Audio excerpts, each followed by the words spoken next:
couple of weeks ago, I got my first Pokemon cards in 20 years and made my own counterfeit Pokemon cards. In this video, I'm doing some Pokemon card stuff again, but this time, let's say I'm getting a little bit more aggressive. This video is sponsored by Huion.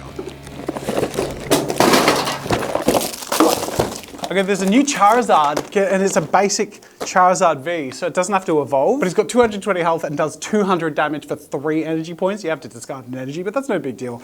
So I got 2. I might have a crippling addiction. So, what am I doing in this video? I'm justifying very obscene and unwise purchases by making content out of it. I'm gonna customize some awesome Pokemon cards. But one thing I'm locking myself into is whatever the most valuable Pokemon card is that I get out of all of these, I'm gonna customize it. Do I make it more or less valuable? I don't know, let's find out.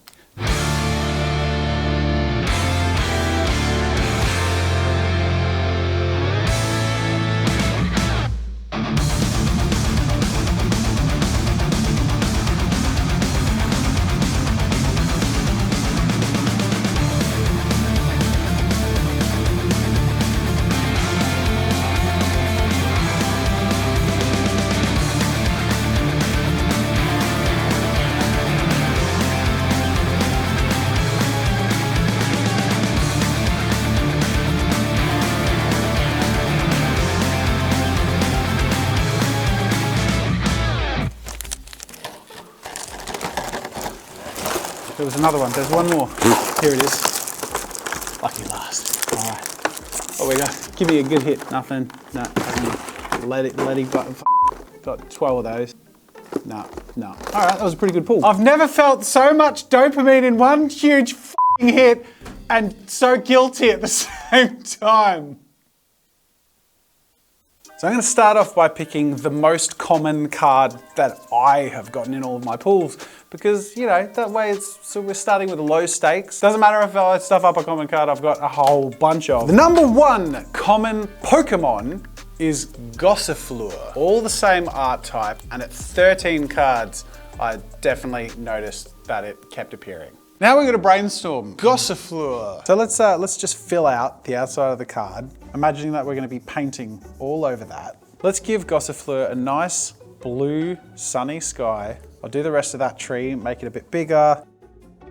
Why do I want to go dark? I can't help but like have this picture in my head of Gossifleur standing over like an empty grave. We're gonna have to do a tombstone. Although I don't want to cover up the original art too much. So let's go like a little plaque, just like this. Something a little tasteful. And who is in the grave but the bodies of all the other Gossifleurs? Because you see, there can only be one. There can be only one!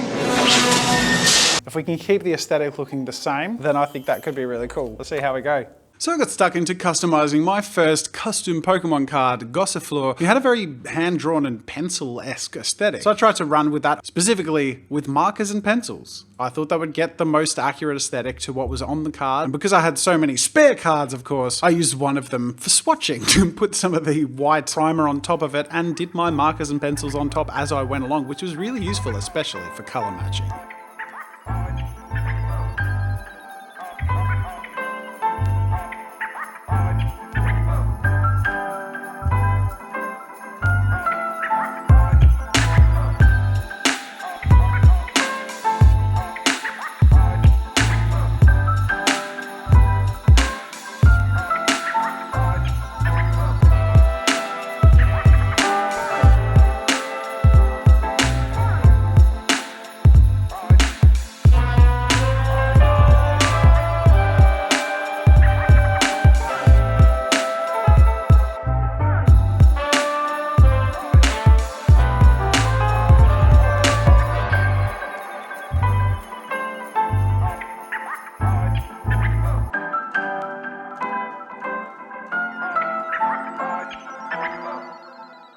There were also a whole bunch of common trainers, and I think they deserve a bit of spotlight too. When it's the same person sort of showing up, it feels like the same person wanders in the room like, hello. And they give you different vibes. 2 were outstanding to me. First was Hal, and I didn't mind that when he popped up. He's very commonly appearing, but he's super chill. He's like, hey bro, hey, you want to just hang out and like shoot the breeze? Sure, Hal. Draw 3 cards. Don't mind if I do. Thanks, buddy. Cool guy. But then there's Danny.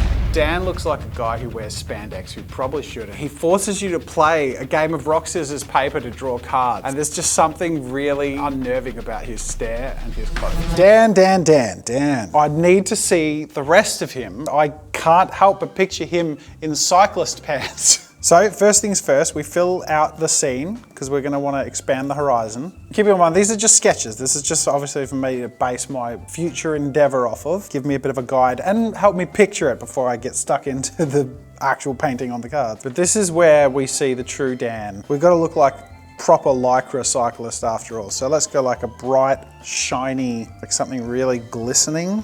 I feel like Dan has holsters. Like in one holster, he's got like a water bottle that he's holding on to, and in the other holster, maybe it's more like a fanny pack, and that's where he keeps his Pokeballs. All right, let's see what he looks like on the card. While I was working on his card, there's just this song that kept going through my head by Eddie Perfect called Self-Righteous Cyclist. A self-righteous cyclist, and the world can see my inappropriate pants. So Dan is the self-righteous cyclist, and I kept having inappropriate pants pop into my head, which is perfect because aside from painting the scene around him, I was going to customize Dan with some inappropriate pants. Now I gotta say, even though Gossifleur turned out really cool and I enjoyed the process, doing this with miniature paints worked perfectly. The color matching was pretty straightforward, but actually also the transition from the card to the painted area and the ability to work with a higher level of opacity was really great. It carried across a clean aesthetic from the original with a little bit of line work to finish it off. I feel like my Dan card expansion, I guess you could call it, was kind of perfect.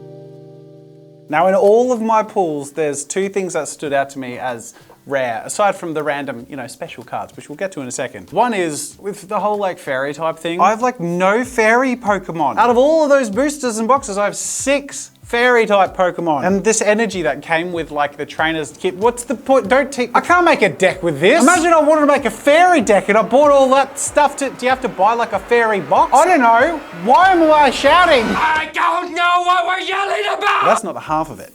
This is the amount of dragon type Pokemon I pulled. I have 1 dragon card. So what I'm gonna do is customize Dratini. Like I pointed out, this is my only dragon type card. Out of all of these cards, this is it. But Dratini looks like a tadpole, not a very terrifying dragon. I want my special dragon card to be a little more special than that. First things first, we're going to do what we've done with the others. We'll expand out the artwork, and this one's pretty self-explanatory. It's got a nice little sort of water, sort of the surface above visible. We pan out, we see sort of the ocean area sort of filled in a bit. That'll look really nice. But I want to muck around with Dratini. I feel like we need to pump up the silhouette. I feel like this can just be the beginning of Dratini's neck. And even if Dratini has an evolution, I don't care. This is my Dratini. This is my only dragon type, so I want it to stand out and count. So I'm going to set about making my Dratini look cool. You may notice I am doing that with my Huion K12. Now Huion have sponsored the video and sent me the K12. Now it's a similar size and form factor to the iPad, but it's not the iPad, so it can be more purely for just writing and drawing, and it's a lot more affordable because you're getting a device that's going to work with your other devices and it's dedicated to drawing and art. The Pentec 3.0 stylus that comes with the K12 doesn't ever need to be charged, and the PW517's tip is sturdy and doesn't bounce back. It's a little bit thicker in the pen, it's easy to hold, but it's light and super easy for kids to use. So it is, in my opinion, the perfect balancing point between people who want to get started in art and animation, or even kids who want to play with some professional tools without it being too expensive, or of course professionals who just want something super lightweight and flexible to take with you on the go. And of course, it's the perfect Christmas gift for yourself or a loved one. It comes with the stand, so it's foldable and pack upable. Just like that, you've got something completely portable that you can set up and function in a studio environment on the go, or wherever it may be that you want to get creative. So do yourself a favor and check out the KAMVAS 12 and the whole range of Huion lineups. So go check it out, links in the description. Huge thank you, of course, to Huion for sponsoring this video.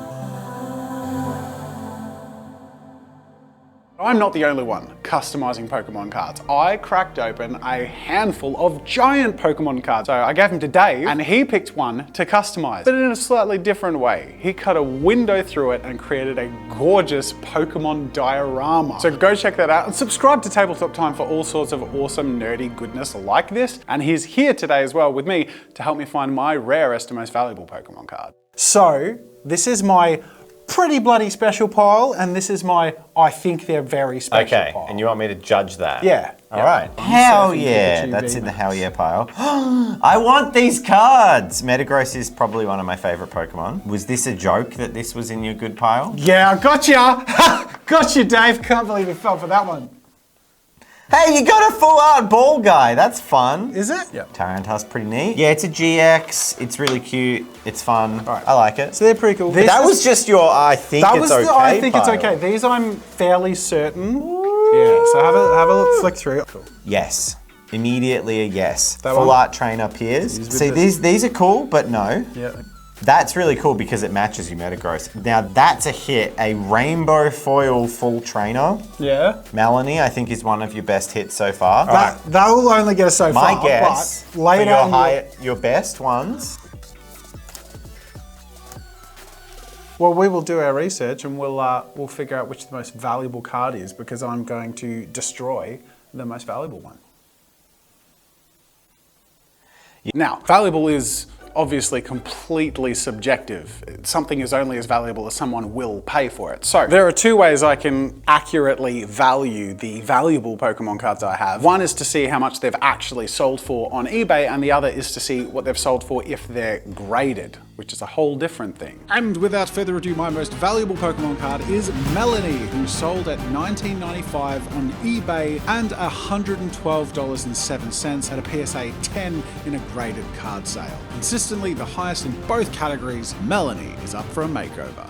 And believe it or not, this is still not my most valuable card, or at least my rarest. I happen to have 3 JAZZA trainer cards. There are only 5 of these in existence. I have one to keep. I gave one to Dave for helping me out in the last video, but I have promised that 3 of the remaining existing JAZZA cards will be given as prizes to you guys for designing your own trainers. So I'm about to share my honorable mentions and the prize winners for the Pokemon Art Trainer competition, but if you're interested to skip ahead to see me customize Melanie, I'll put the time code here and a little bit of a countdown bar so you can sort of see how far away it is, just so that you don't leave this video because there's cool stuff to come. But a lot of you have been asking about this competition, so let's jump into it because there's some cool other prizes up for grabs too. Sticky Art Chan's piece is so charming and like what every kid ever imagines their Pokemon trainership to be. Rusty Galar did a really nice composed Pokemon trainer card with youngster LJ, as did Monster Stani with their Sheepy trainer card. Then we have Chrissy Crouton's Miss E's class, and I think Pokemon teachers are pretty bloody important. Michael Bulpass did a really fun combination of him and his family and his favorite Pokemon. And I love this piece by Ghost. Their illustration style is absolutely incredible. Ujwal Mandal's piece is super dramatic. This is Josh Philly's gang called the Beardos. Love the combination and the aesthetic. And these real Pokemon, I don't know, they look real and they look awesome, and this is a cool piece. Millie D13's piece is super charming and adorable. As is Glitch's MRE. Love those warm tones and awesome aesthetic. Jade Morris's piece of her like sharing these little illustrations in a sketchbook with the Pokemon is so gorgeous. Stepharoth, which by the way is an awesome name, made an awesome card of her really well laid out. Bailey's got an awesome mix of of colors there. Really love those different tones and an awesome composition. And look at Charlister's piece with those flames and that dramatic angle. I do recognize that one. I'm recognizing more Pokemon. Emily M. Barris, really gorgeously composed and really well illustrated piece. And Anna Kiap has a bit more of a realistic looking trainer with a Gyarados. I love Path Manav's piece of her with Pokemon in this sort of starlight scene. And Tati's art piece looks both amazing and really nicely composed in the sense of having the card sort of resting on the table. And they are just all the honorable mentions. So let me share with you the 3 that I've held back as the prize winners for the Pokemon Art Trainer competition. We have 3 prizes. The first is a Huion KD200 pad tablet, and it goes to Sai Siddharth with this awesome traditional piece of him caped and cloaked up, running through with his Pokemon accompanying him, working really hard to create dynamic poses, really ambitious lighting, and within the confines of traditional art. And then we have 2 KAMVAS 12 tablets to give away, the one that I was using earlier in this video. The first of which goes to Nano, who created the Sleepy Nano Trainer card. It's really personal and fun, beautifully created, and perfect for this competition, so congratulations on winning a KAMVAS 12. And last but not least, the other KAMVAS 12 goes to Scott Milton, who painted this stunning digital art piece of him with some Pokemon amazingly well put together. You get a feel for the trainer and the type of Pokemon that he would train with, but also you can so clearly see the skill in this artist's hands, which are only going to be amplified with a Huion KAMVAS 12 in his hands too. Congratulations to the winners, and a huge thank you to everyone who participated. There were over 1,600 entries, so we obviously couldn't include all of them, but go check out the amazing entries. In the meantime, these 3 cards now have a new home, and this card is about to get a makeover. Alright, last but not least, on to Melanie, my most valuable card. Will she stay valuable? I don't know, but what I do know, or what I learned pretty quickly, it turns out these holo cards, these fancy shiny ones, are very slippery and very hard to adhere anything to. You can see with my first coat of primer, it came off with just the very slight bit of friction. So I needed a new plan. I coated the whole thing in a matte varnish and layer by layer built up combinations of Mod Podge, matte primer, and a white primer paint. Slowly but surely basing the Melanie in between these layers, putting down line work so I could keep some sort of visual semblance of what her actual character looks like as I built up a solid white foundation to work on later.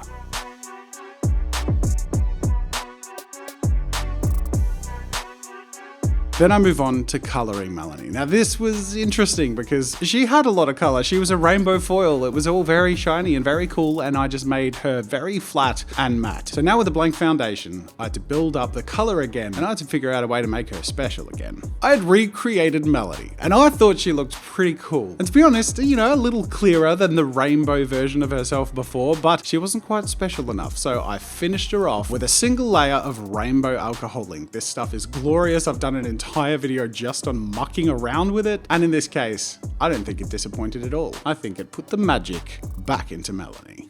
I think they look pretty bloody cool, and you've seen most of them. You haven't seen the last one yet. I want to get Dave's reaction, who was horrified from the idea of me destroying the cards. I'm going to destroy the most valuable one.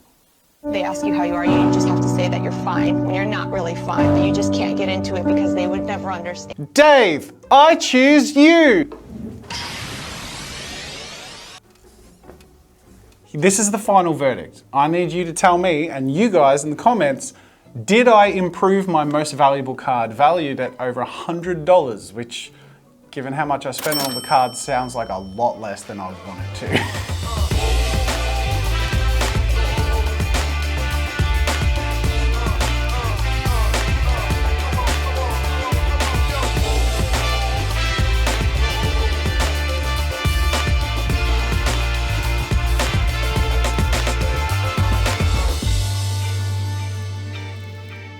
Hey, you know what? I prefer it to the stupid rainbow effect. I think you've done a pretty good job. You haven't made it completely illegal for tournament play. I have made a card that's definitely not legal for tournament play. Whoa! Oh my god, I love the lighting! It's my giant 3D Pokemon card. A window. That is so cool, man. You've done an amazing job. Go check out Dave's video where he made this, and go subscribe to Tabletop Time while you're over there. Thank you so much for watching, guys. This was a lot of fun. Subscribe for more fun, hit like because we put a lot of work into it, and I hope you enjoy it. And until next time, I choose to see you later. That was good. That nailed it. That was better. Cool, great. Yeah.